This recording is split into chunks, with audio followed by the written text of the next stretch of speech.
Hi, greetings and welcome fellow YouTubers out there. This week we are going to be looking at Honour and Duty D-Day. So that coming up on this week's weekly update.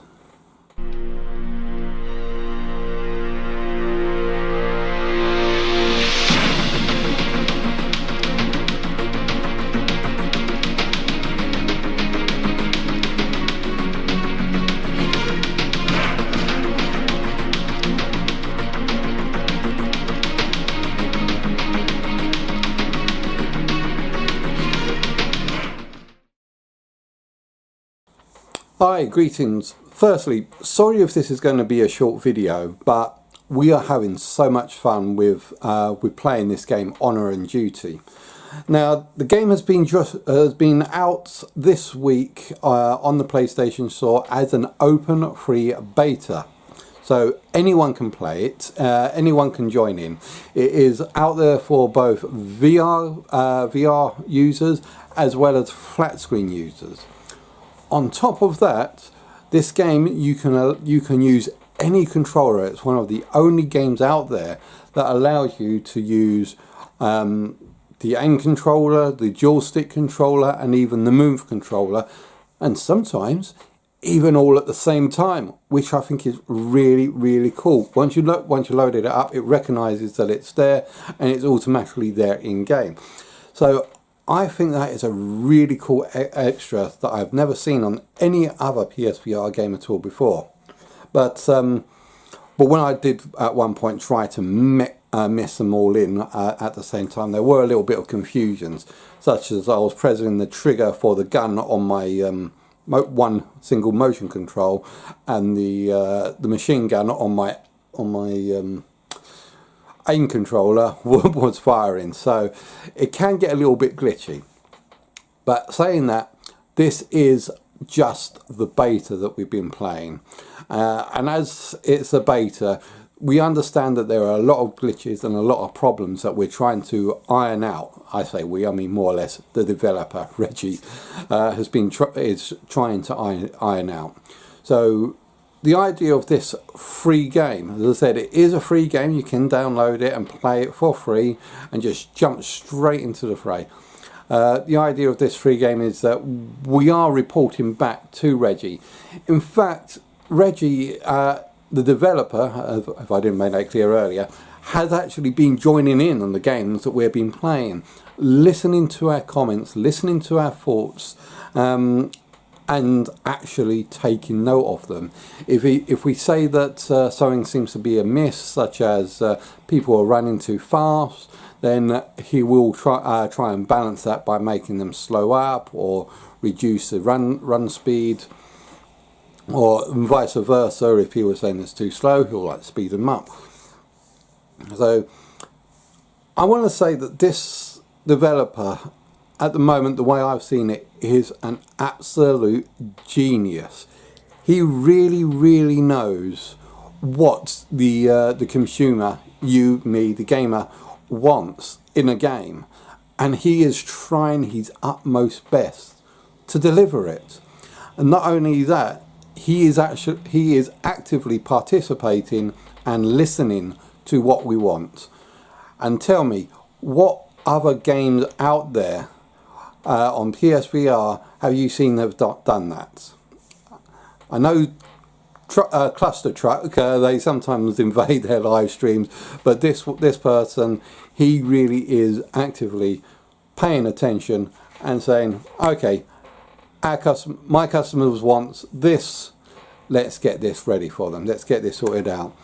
To an extent that on the last few days, I just noticed this morning, he's included a Battle Royale mode, because people are saying, oh, this will be great as Battle Royale, this will be great as Battle Royale.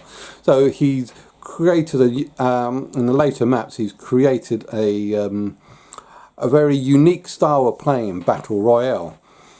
Now, I myself am not really one for Battle Royale. I'm always like the first one to get killed.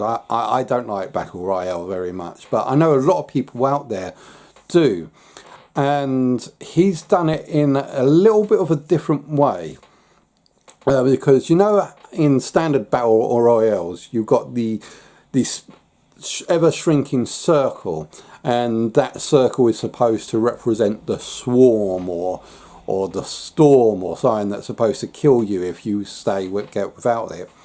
Well, in his mode that he's currently testing today, he's made it so that any of the players that have died are considered rebels or outcasts. They're considered outcasts.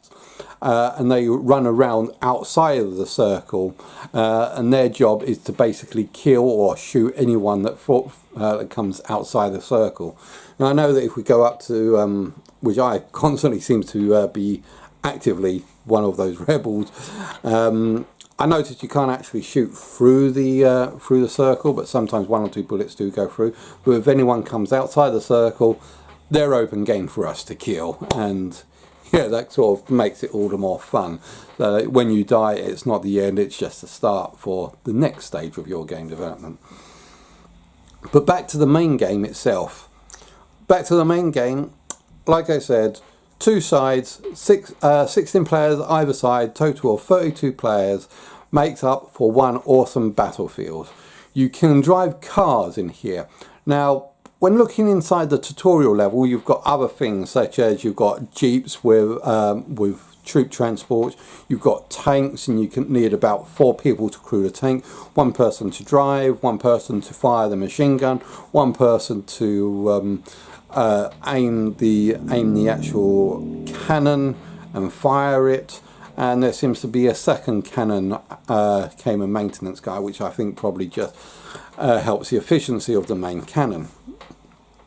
So there is also talk about being able to fly airplanes. Now, I don't know if that's going to be true in the full release version, but hopefully we will also get to fly airplanes and man the artillery cannons as well. And as I said, this looks like a massive sort of Counter-Strike versus Command & Conquer, Counter-Strike versus Battlefield. So yeah, sorry, Counter-Strike versus Battlefield style game. And as I said, inside this game you need to purchase, you get money with each like kill, or as the game progresses you get more and more cash, and you can use that cash to get bigger and better guns inside your class range.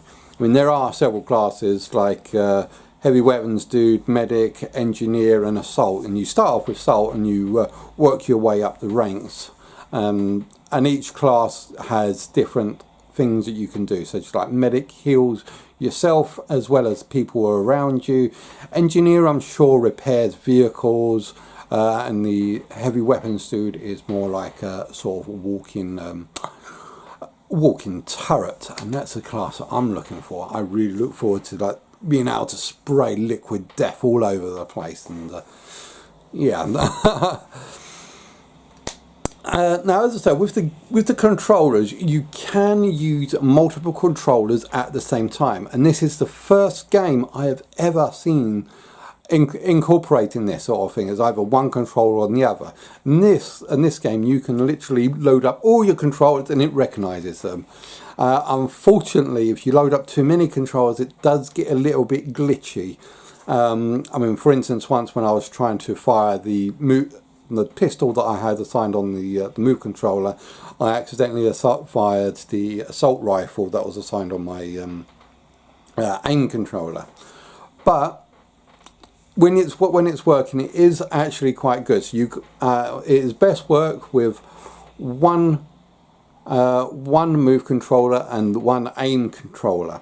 So you use like the aim controller as your main weapon, but if you have like your move controller dangling from the wrist, so you've got like your main weapon, you're going around there, and then you just flap up for the pistol whilst the other gun's reloading, and just like start shooting with your pistol, then back onto the main, drop it and back onto the main aim controller. And I think that is really awesome that he's done this. Like I said, I've never seen any other game that does anything like this, and I think it's awesome. that he does it this way. As I said, the guy is a smegging genius, and we have been just piling on this game. 32 battle combatant arenas, and loving it so much because there is just so much that's going on. As I said, there are still some glitches and problems. I don't like the fact that you have very little ammo and you've got to go on a scavenger hunt to try and see if you can get all your ammo back. But that being said, that does have its own entertainment in its own way of, you set your route, you go around, pick up all your items you need, then you go off, go into the battle, and they just start laying down hell in front of you. And yeah, as far as I'm well, Honor and Duty D-Day beta release, free game for both PSVR and flat screen users, is a definite download, must download. I would say buy, but you're not buying it at the moment. If by the time you're watching this that the beta is still out there, I highly recommend going and get it. You might not find it on the VR store. You'll need to go to the search option and type in Honor and Duty to find the game down there, because it more than likely will not be in the VR section or in the standard section unless you look really hard for it. Okay, so as I said, sorry to keep this a short video. It's just that I have really been so focused on this game. We've been watching it as it's been growing from patch to patch, and enjoying each and every single one of us, every single one of those patches as they come.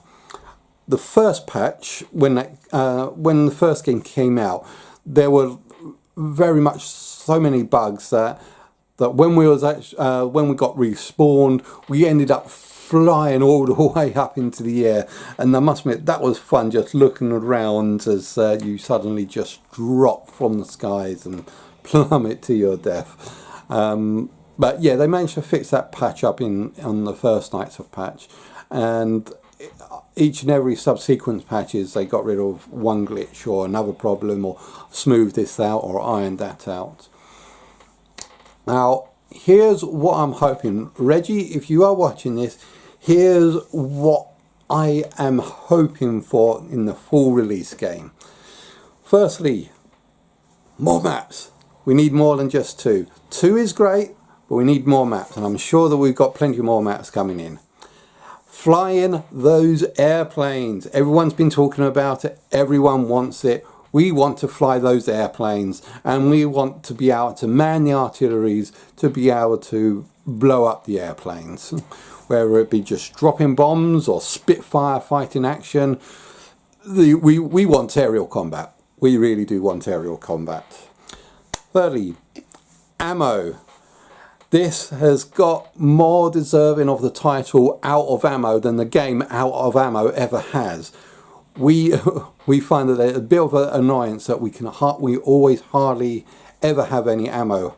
Like going into a massive firefight, killing out 2 or 3 people on a massive kill streak, and then out of ammo points up, and we're running around with a knife. So to combat this, I recommend respawning with a full loadout, full amount of ammo for your weapon, for your chosen weapon, and also a complement of a couple of grenades as well. I think that will give it a good loadout start for people starting up. The tanks in the training area.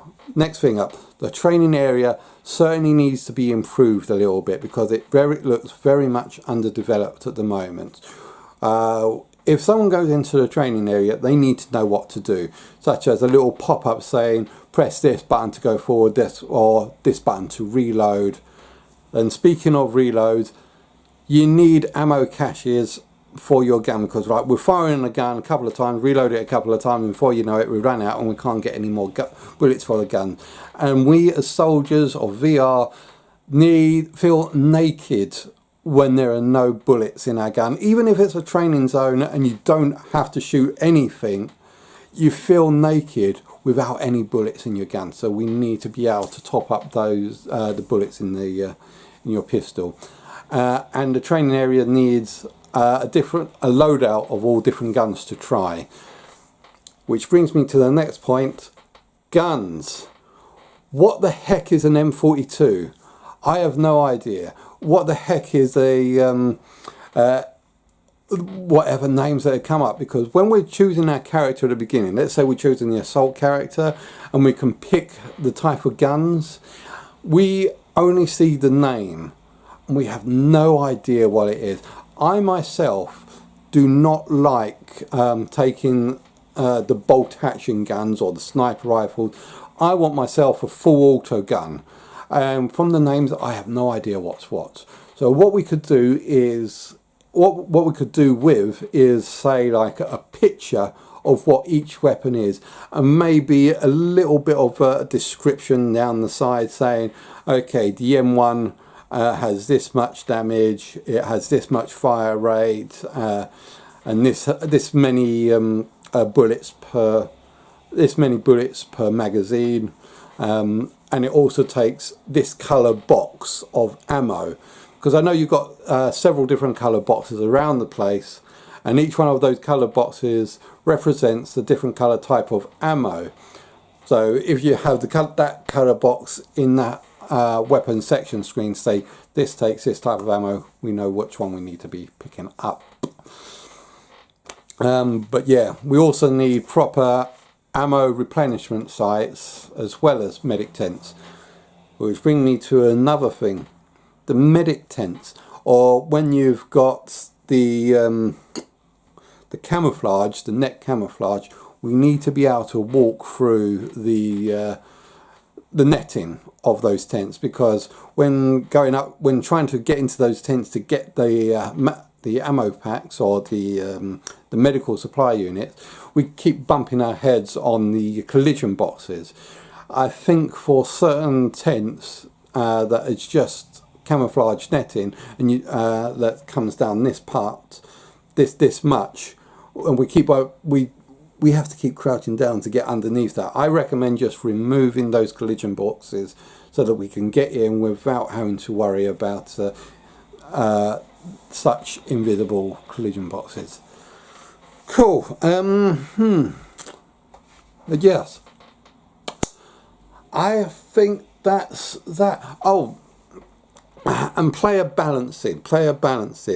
I notice if you start a game on its own, you get a whole load of bots. Very easy to kill. Very low standards. The sort of like training until someone comes along.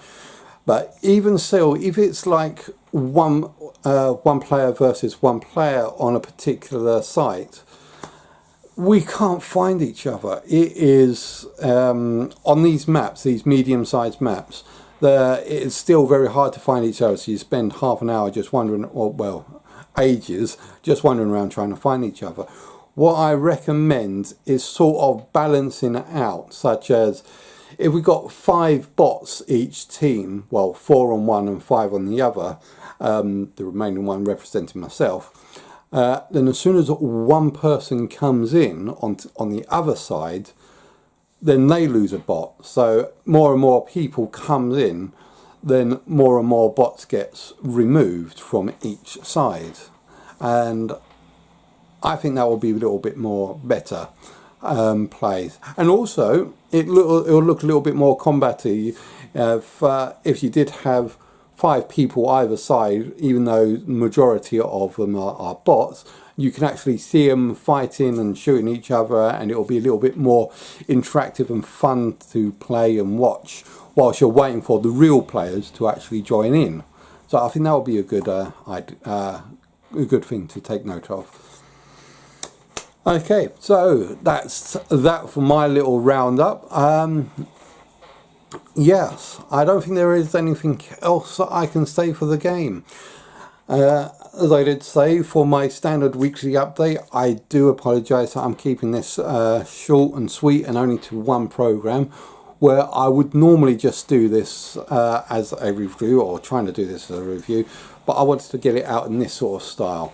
And speaking of reviews, I am still trying to work out my own style in how I'm going to be moving forward with this channel and the game reviews that I'm going to be doing. So I think I'm going to stop blabbering on there. I'll say thanks very much for watching, and I'll get back on playing Honor and Duty, because I am loving it. So Reggie, if you are watching this, as I said from the beginning, if you are watching this, thanks very much for the game. It is an awesome game. You are doing wonderful work, and I look forward to playing or buying the real game when it comes out. Thanks very much everyone for watching. Please don't forget to like and subscribe, and I'll see you guys out there.